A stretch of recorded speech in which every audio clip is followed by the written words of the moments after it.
Hello, everybody. Welcome back to 5-Minute Gaming News, the show that may or may not be 5 minutes. Today in the news, the snowball effect of unionization is hitting the game dev world pretty hard. As we all know, for years, video game developers have been talking about long hours, low pay, and generally pretty jank working conditions. Well, in a recent UNI Global Union survey, 79% of video game workers are shown to support unionization. The only problem is they've just kind of struggled to get them started. The unionization of gaming has been a long time coming, but after the last few months, we've seen the unionization of the quality assurance teams at both Activision Blizzard and Bioware, with possibly more on the way. According to the UNI paper, which I've linked helpfully below in the description, the video game industry is one of the most profitable industries in the world.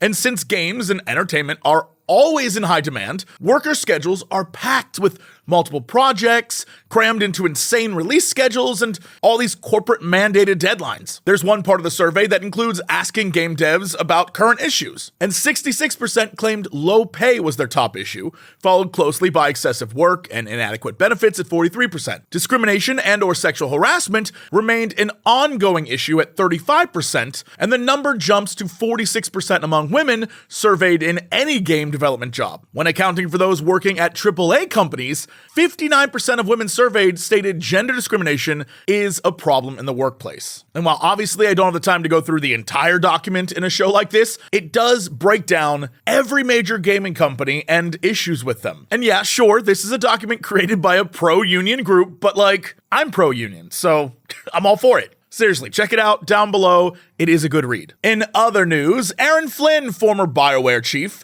who was in charge during the whole Anthem thing, has been reflecting on the experience, what he learned, and talking about the games industry in general. As I'm sure we're all painfully aware, Cyberpunk 2077 did not go over so well with the gaming space as a whole. It took direct hits and tactical beatdowns from all sorts of corners of the internet. But before it was cool to make fun of Cyberpunk, there were other major releases from other major studios that fell into the same trap. BioWare's Mass Effect Andromeda and Anthem were two such games. And I'll say this for Cyberpunk, while it may not have lived up to the hype, the dev team at CDP is working hard to make sure it's something you could love one day. Mass Effect and Anthem? Well, not so much. After they were eviscerated online, BioWare quickly moved on, but what did BioWare learn? Well, according to Flynn, I think players are ultimately pretty fair. They want games to be great, they want them to be polished, and they want experiences to be respectful of their time. I think our industry has underdelivered and overpromised on some of those things. A lot of times when you see disappointed players, it's often because a studio or team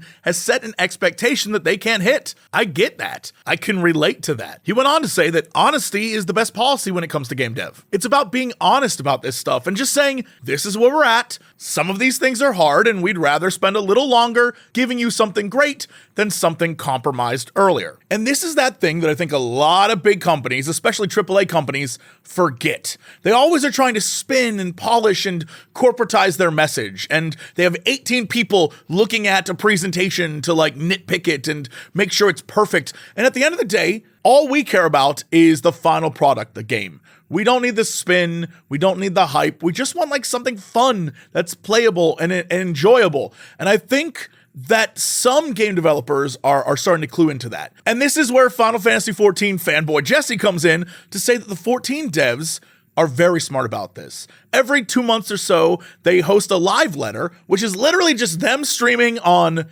every damn platform to an audience of whoever wants to watch, and they go over everything. They're like, this is what's coming down the pipeline. This is what we're working on. And it's honest and open, and it's a discussion. You can see them watching chat.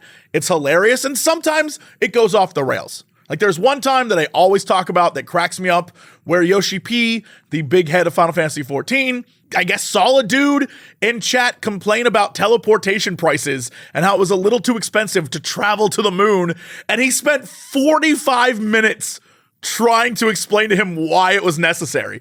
It's hilarious, and it's one of those moments where it's just this is what we want from our game devs.